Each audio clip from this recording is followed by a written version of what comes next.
dig deeper into your emotional patterns, especially with particular people. Does this feeling of irritation come up, with this person before? Is it similar situations?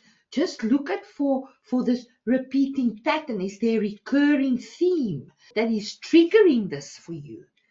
And what would it take to release the irritation in this moment? Right here, just like, what would it take for me to release this irritation in this moment? Think of ways to let go of this feeling, because it's a feeling. And remember, you stay, the feelings come and go. You stay, the feelings come and go.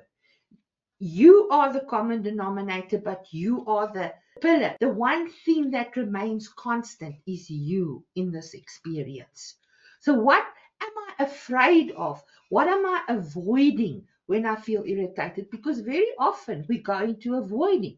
And I'm going to also do a short clip on avoidance mechanisms. So what are we avoiding when we feel irritated? Because it sometimes becomes, your irritation becomes a mask for deeper feelings like fear, like vulnerability, discomfort, that things that you may be avoiding because you're focusing on the irritation.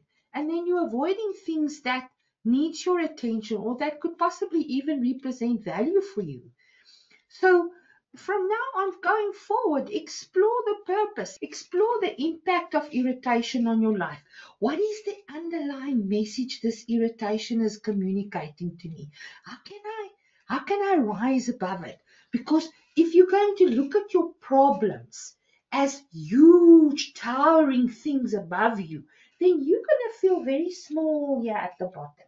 But when you make your problem small and you rise above it, then the problem is small and you are much greater in the face of that.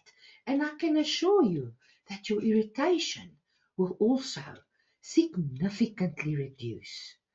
Do not give your power away to feelings that is untoward, to things that makes you feel less, that makes you feel troubled, that makes you feel disempowered. Come back to yourself. Bring yourself back and align. Irritations, frustrations will come and go, but you stay. You are the pillar. You are the truth. You are the one who makes the choice.